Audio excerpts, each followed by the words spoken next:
দর্শক, এই মুহূর্তে ঢাকা মাওয়া এক্সপ্রেসওয়ের সবশেষ খবরটি জেনে দিব। শুভ ঘোষ সেখান থেকে আমার সঙ্গে যুক্ত হয়েছেন। শুভ, এখন সার্বিক পরিস্থিতি কেমন? ঘন কুয়াশা গতকালকে যেমন ছিল, আজকেও দুর্ঘটনার কারণ কুয়াশা, সব মিলে পরিস্থিতিটি জানাবেন।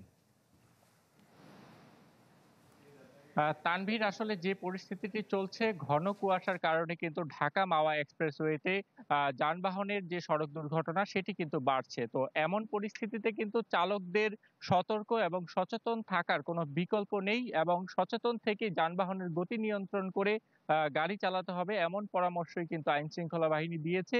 এবং আজকের দুর্ঘটনায় কিন্তু ৩টি গাড়ি, একটি প্রাইভেট কার এবং ৩টি কাভার ভ্যানের সংঘর্ষ হয়। শিয়া বাটার ও ভিটামিন ই সমৃদ্ধ lily glam beauty soap. Lily, always beautiful.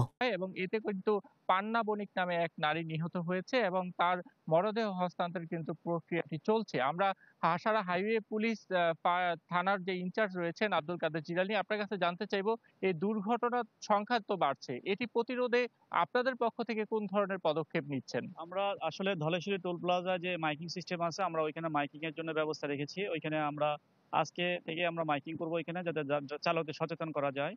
আমরা বিভিন্ন জায়গায় কমিউনিটি পুলিশিং এর মাধ্যমে সচেতন করার চেষ্টা করছি। তাছাড়া আমি বিআরটিতে বিভিন্ন ড্রাইভারদের প্রশিক্ষণও, সেখানে কিন্তু আমি এই বিষয়গুলোতে সচেতন করার জন্য আমি কিন্তু এখানে বক্তব্য পেশ করি।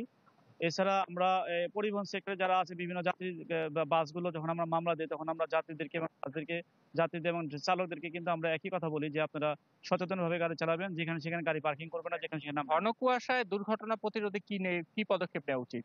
ঘন মূলত একমাত্র সমাধান হলো, এটা হলো সচেতন। ড্রাইভারদেরকে সচেতন থাকতে হবে। যখনই দেখছে যে বৃষ্টি হচ্ছে অথবা ঘন কুয়াশা হচ্ছে, সেই সময় তাদেরকে বেপরোয়া গাড়ি না চালিয়ে ধীরে ধীরে সাবধানতার সঙ্গে গাড়ি চালালেই কিন্তু এই দুর্ঘটনা অনেক কমে যাবে। জি, ধন্যবাদ। তানভীর, আপনি শুনছিলেন যে আসলে সচেতনতা এবং সতর্কতার কোনো বিকল্প নেই এইসব দুর্ঘটনা প্রতিরোধে। এমনটাই কিন্তু মনে করছে হাইওয়ে পুলিশ সহ স্থানীয় আইন শৃঙ্খলা বাহিনী। ধন্যবাদ আপনাকে। শুভ ঘোষ জানাচ্ছিলেন মুন্সিগঞ্জ থেকে।